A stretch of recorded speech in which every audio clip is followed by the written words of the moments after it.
حقیقت کی دنیا کے قابل احترام اور معزز ناظرین، ہمارے تمام سننے اور دیکھنے والوں کو السلام علیکم۔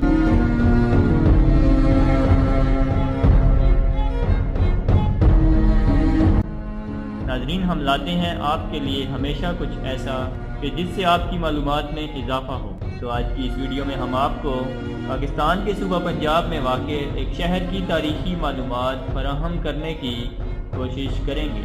شہر لاہور کو قدیم ترین شہروں میں شمار کیا جاتا ہے۔ اس قدیم شہر کی کہانی نہایت دلچسپ اور حیرت انگیز ہے۔ اس شہر کا نام کس نے رکھا اور یہ کس سے منسلک ہے، اور اس کی تاریخی گہرائی میں جانے سے قبل نئے آنے والے محترم ناظرین سے گزارش ہے کہ لاہور، جس کا شمار پاکستان کے قدیم شہروں میں ہوتا ہے، جغرافیائی لحاظ سے 1,90,022 طول بلد اور 3,10,050 عرض بلد پر واقع ہے۔ تہذیبی، تمدنی اور ثقافتی لحاظ سے ہمیشہ مرکزی حیثیت حاصل رہی ہے۔ اس کی طویل تاریخ ماضی کے سحر میں گم ہے، اور اس کی ابتدائی تاریخ کے بارے میں صرف اور صرف روایات اور قیاس ملتے ہیں، مگر عام طور پر یہ کہا جاتا ہے کہ راجہ رام چندر کے 2 بیٹے تھے۔ ایک کا نام کسوا تھا، جس نے قصور کی بنیاد رکھی، اور دوسرے کا نام لوح تھا، جس نے لاہور بسایا۔ شروع میں لاہور کا نام لاہور تھا، جو آہستہ آہستہ لاہور بن گیا۔ اس تاریخی روایت سے اس کا قدیم ہونا از خود واضح ہو جاتا ہے۔ لاہور کا ذکر ہمیں کسی بھی قدیم غیر اسلامی کتاب میں نہیں ملتا، صرف عہد اسلامی کی کتاب حدود العالم میں ملتا ہے، جو تقریباً سن 994 کی تصنیف ہے۔ اس کتاب سے معلوم ہوتا ہے کہ زمانہ قدیم میں لاہور ملتان کے ماتحت تھا۔ ملتان کا حاکم قریشی کہلاتا تھا۔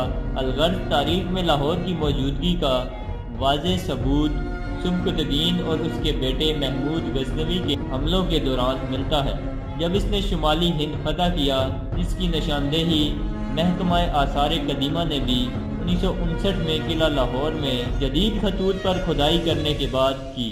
کھدائی سے ملنے والے آثار سے یہ معلوم ہوتا ہے کہ مسلمانوں کی آمد سے پہلے اس قلعے کی کوئی خاص اہمیت نہ تھی، لیکن عہد غزنوی سن 976 سے لے کر ابراہیم لودھی سن 1526 تک آنے والی حکومتوں میں لاہور کو ایک نمایاں مقام حاصل رہا۔ اس سلسلے میں سلطان محمود غزنوی نے 1021 کو لاہور فتح کرنے کے بعد ایک نیا قلعہ تعمیر کروایا۔ برصغیر کے پہلے مسلم سلطان قطب الدین ایبک کی تاج پوشی قلعہ لاہور میں ہی ہوئی، اور اسی شہر میں وہ چوگان کھیلتا ہوا جاں بحق ہو گیا۔ اس طرح جب تغلق سلطنت زوال کے دہانے پر پہنچی تو شیخا کھوکھر لاہور پر قابض ہو گیا۔ 1421 میں سید مبارک شاہ نے شیخا کھوکھر کے بیٹے جسرت کھوکھر کو شکست دے کر لاہور پر قبضہ کر لیا۔ اگرچہ اولین مغل بادشاہ جہیر الدین بابر کے ہاتھوں لاہور شہر کو خاصا نقصان اٹھانا پڑا، مگر بعد کے مغل شہنشاہوں نے لاہور کی کافی پذیرائی کی۔ شیر شاہ سوری نے ہمایوں کو شکست دینے کے بعد ہیبت خان نیازی کو حاکم لاہور مقرر کیا، جس نے قلعہ لاہور میں رہائش اختیار کی، لیکن زیادہ دیر قیام نہ کر سکا اور دوبارہ ہمایوں کنان حکومت پر قابض ہو گیا۔ ہمایوں کی اچانک موت پر اس کے بیٹے جلال الدین اکبر کی تاج پوشی قلعہ نور میں ہوئی، تو اس وقت اکبر کی عمر 12 سال تھی۔ وہ 1557، 1571 اور 1586 کو لاہور آئے اور باقاعدہ طور پر پختہ اینٹوں کے ساتھ قلعہ تعمیر کرنے کی ہدایت کی اور لاہور کو دارالسلطنت بنایا۔ اکبر کی وفات کے بعد اس کا بیٹا نور الدین جہانگیر انان حکومت سنبھالنے کے بعد 1606 میں لاہور آیا اور 1 سال تک قلعہ میں قیام کیا۔ یہاں قیام کے دوران بہت سی عمارات تعمیر کروانے کا حکم صادر فرمایا۔ جہانگیر کے بعد اس کے بیٹے شاہ جہاں نے اپنی حکومت کے پہلے ہی سال میں شاہی قلعہ لاہور میں خوبصورت عمارات تعمیر کروانے کا حکم جاری کیا۔ صوبیدار وزیر خان کے زیر انتظام تمام نئی عمارات کی تعمیر مکمل ہوئی، اور 1638 میں شاہ جہاں قلعہ میں کچھ عرصے کے لیے قیام پذیر ہوئے۔